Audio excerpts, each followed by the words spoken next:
呢個係黎巴嫩一間超市，幾秒之後戴藍帽呢個男人呢，腰間突然間爆炸。爆破嘅源頭係佢袋裏邊嗰部 call 機。 These pagers exploded while people were on the road, going about their daily lives, basically. 受襲嘅咧，唔止係呢位機主，係幾乎同一時間，全國揸同款 call 機嘅真主黨武裝分子咧，都集體遭殃。12 people were killed, including children, on Tuesday, and nearly 3,000 were wounded. 喺黎巴嫩發生嘅連環爆炸案，雖然係冇人認頭，不過真主黨已經認定咗喺背後策動嘅主謀咧，肯定係以色列。雙方嘅衝突咧，喺隨後2個禮拜越演越烈。 A wave of walkie-talkie blasts across Lebanon. The two have traded fire almost daily since then. The leader of the terrorist army Hezbollah was killed by Israel Defense Forces. 事態發展到一發不可收拾，將近20年冇見嘅畫面再度出現。 Breaking news at this moment: Israel launching a ground operation in Lebanon. The military just announcing it's conducting raids. 今個禮拜，以色列特種部隊嘅靴正式踩入咗黎巴嫩南部，宣稱進行有限行動。 國際社會都一額汗，擔心距離全面開戰咧又行近咗一大步。究竟呢兩個世仇係點樣喺咁短時間由喺邊境互射導彈升級為地面戰呢？再升溫落去，會唔會演變成全面開戰呢？ The constant attacks have left a smoky haze across the capital. Lebanon's government estimates about 1 million people have fled their homes across the country. The region is bracing for what could be an extended and devastating conflict. May we together know a future of prosperity and peace. 各位不正常嚟，大家好，我係冰仔。2個禮拜前我哋先出完片講真主黨啦，估唔到局勢升溫起上嚟咧，真係快到你唔信。有興趣重溫嘅話，記住撳右上角條 link。我哋成 team 咧就只好立即變陣啦，等大家可以即時知道呢件全世界都討論緊嘅係咩一回事。睇完今集你就會知啦，呢2個禮拜喺中東究竟發生乜嘢事呢？好地地得人交換下導彈啫嘛，點解眨下眼變咗地面戰呢？再咁樣惡化落去，會為中東帶嚟啲乜嘢潛在危機呢？ 嗱，要明白最近嘅事呢，我哋就要翻1年前啦，一個我成世仔最驚心痛魄嘅經歷。各位同事，如果有電腦喺你面前，請開 live 睇下哭牆 live YouTube， 你見唔見到我？我俾人笑喎。舊年嘅呢個時候呢，我係去咗以色列玩嘅，然後10月7號呢，全國響起咗警號，成朝都係咁樣 V 呼呼咁樣。 跟住間唔中又會傳嚟爆炸聲。我哋而家喺度睇緊新聞。How do you feel right now? We are mad. There are still people there that cannot be rescued because the terrorists are still controlling some of the zones. They say at least 22 killed people dead, but we know there are more. This is only the official one. 打開電視咧就見到啦，原來係嚟自加沙嘅武裝組織哈馬斯咧潛入咗以色列進行大屠殺，仲夾走咗好多平民做人質添。 Israeli soldiers and civilians are being held hostage as part of an unprecedented attack by Palestinian militants on Israeli territory. 喺另一邊廂，同樣是以色列為仇人嘅武裝組織真主黨喺黎巴嫩收到風啦，知道呢一班猶太人被突襲咧，當堂就拍晒手掌，仲馬上發動新一輪導彈過對面邊境助興。 嚟到呢度，你可能會問㗎啦，邊個係哈馬斯呢？邊個係真主黨呢？佢哋做咩要咁憎以色列呢？一匹布咁長。不過好在我哋團隊咧已經製作過唔止一條片去詳細解答呢啲疑問㗎啦。有興趣可以撳右上角嗰條 link 咧追上進度嘅。入翻正題先，嗱呢件事爆發咗之後嘅幾個月咧，以軍就踩咗入去加沙，直接揾哈馬斯算賬。而喺北面咧就繼續枕住同真主黨喺邊境嗰度交換導彈。 而住得近邊境嘅，通通都要被迫疏散。以色列嘅北部有6萬人流離失所，而黎巴嫩嘅南部咧就有接近11萬人。呢段期間，雙方都尚算克制嘅，頂籠都係零星導彈啊，家常便飯，各自都想避免全面開戰。但係真主黨就 feel 到啦，隨住以哈戰爭呢一邊嘅激烈程度下降，以軍嘅眼球已經轉移翻去黎巴嫩啦。 當中有個人呢，晨早已經聞到陣殺氣。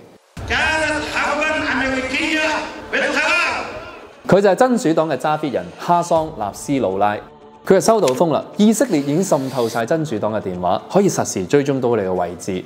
喂，咁好大鑊喎！黨員嘅行蹤咪俾敵方知得一清二楚。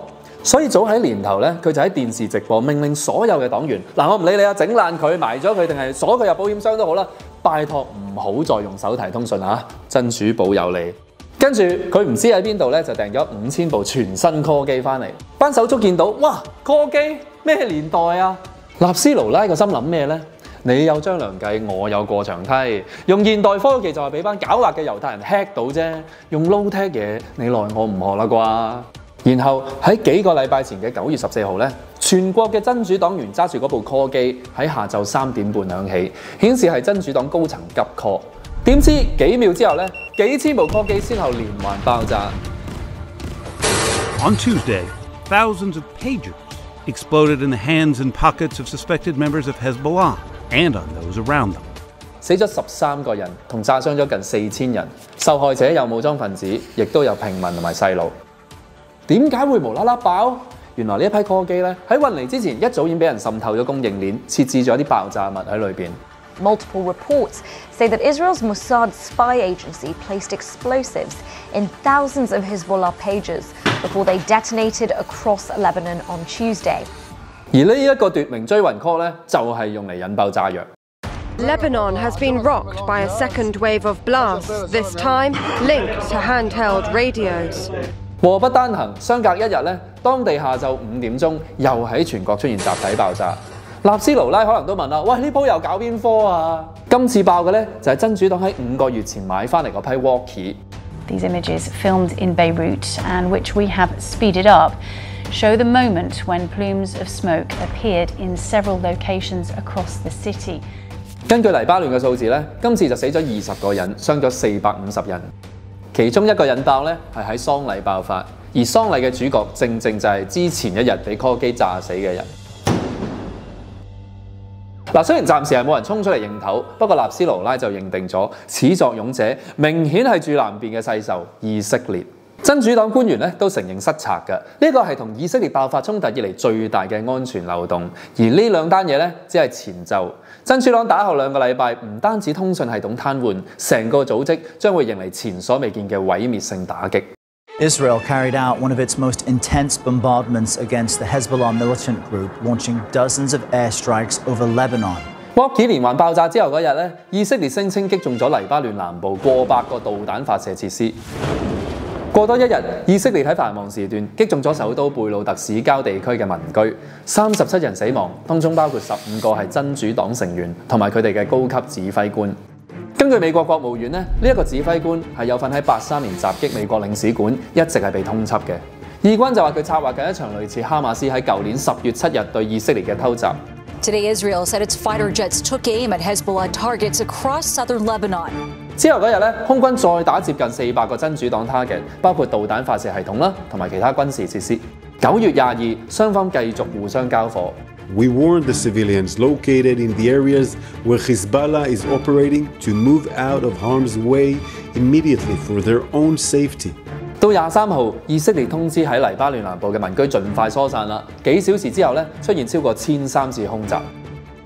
黎巴嫩政府話至少死咗558人，包括有婦女啊、有細路啊，仲有醫護人員，傷咗1800人，係黎巴嫩幾十年嚟單日死亡數字最高嘅一日。真主黨即日射咗200支導彈過去對面還拖啦，不過大部分都俾以色列嘅防禦系統擊落。24號雙方繼續通宵交火，其中一個導彈分部嘅阿 Head 咧就係咁樣俾人炸死咗。之後嗰朝咧，真主黨歷嚟就第一次發射咗一隻遠程導彈去特拉維夫嘅空域，不過就被擊落咗。而以色列呢邊咧都冇諗住停喎，軍隊仲宣布要增援北部，話要為地面進攻作好準備。到26號咧，以軍就收拾埋真主黨嘅空軍指揮官。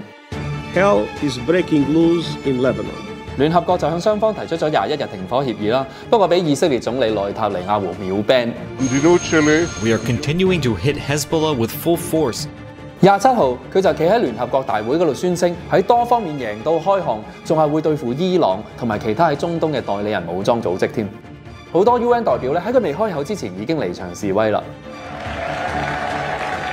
當日以色列空軍咧就繼續炮轟貝魯特南部，夷平咗幾座民居。以色列官員咧就聲稱呢啲係真主黨嘅總部。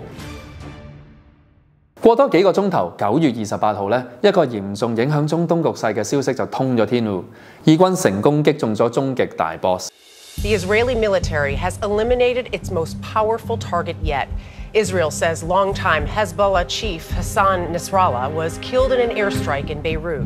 真主黨嘅領導人納斯魯拉咧喺27號嘅空襲中喪生。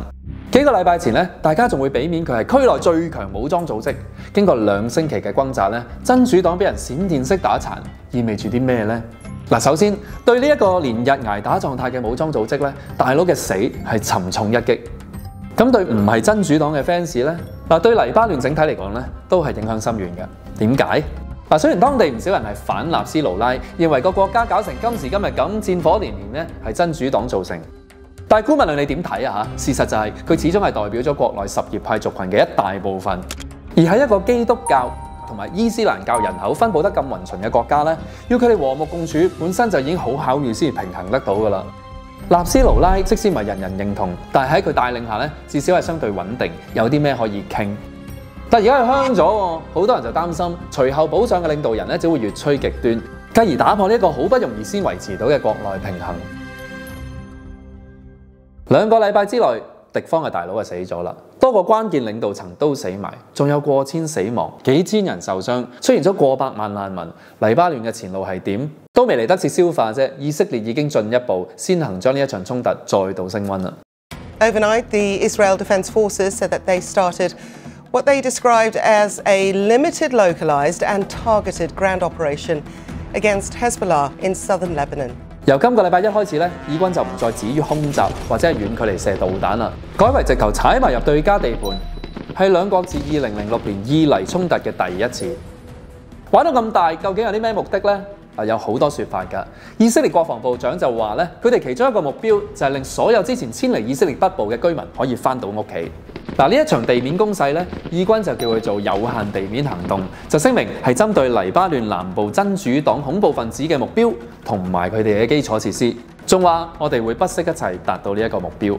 曾經做過內塔尼亞胡嘅前國家安全顧問就估計啦，以軍如果要大規模入侵黎巴嫩，即係好似喺加沙咁樣咧，就機會唔大。佢係認為咧，以色列係想將真主黨推到去利塔尼河後邊，再摧毀敵方嘅軍事設施啦，同埋切斷喺敍利亞送入嚟嘅軍火供應。真主黨方面咧，雖然係俾人一鋪打巢，但係仲撐得好行㗎，聲明若果以色列人要打地面戰，我哋隨時奉陪。I guess that Hezbollah is prepared for that.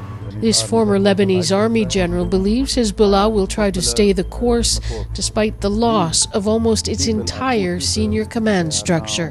另外地面行動咧，對以色列嚟講係存在咗幾個明顯風險㗎。雖然以色列裝備係 high tech 過對手好多，但係若然打到入真主黨最熟悉嘅地勢，科技優勢都未必完全可以壓到地頭蟲㗎。再者，局勢升溫咧，難保辣到係真主黨背後嘅金主伊朗嘅，造成兩個區內大佬正面衝突。就喺以軍踩入黎巴嫩之後咧，伊朗隔日就射咗過百支導彈去以色列，大部分都俾防禦系統攔截咗，但係象徵住局勢升溫。同埋對以色列嚟講咧，就算俾你錯到真主黨銳氣，甚至收埋佢皮，但係留低一個權力真空、政局動盪嘅國家做你鄰居，遲早都可能會死灰復燃。究竟嚟緊會唔會全面開戰呢？黎巴嫩係點樣去處理呢個新平衡呢？會唔會再度陷入內戰呢？呢堆難題對我哋都市人嚟講咧，好難想像㗎啦。但係對當地每一個人咧，隨時都有可能係隔夜變天。多謝各位不正常人類又陪多我哋一集。中意呢類題材嘅話，記得留言話俾我哋團隊知，不妨喺留言結尾加個暗號，加個 like emoji。為咗令你更容易帶走重點，我哋已經喺不正常研究所嘅 IG upload 咗今集嘅 key moments， 方便趕時間嘅你逐格睇。走之前記得 like、subscribe 同埋撳埋隔離嘅鈴鈴，咁我每次出新片嘅時候咧，你就會成為第一批收到嘅觀眾噶啦。思考題，你認為以色列同埋黎巴嫩會唔會演化到全面開戰呢？最後，如果激進係新常態，客觀化而異端嘅話咧，我哋不妨激進地客觀啦。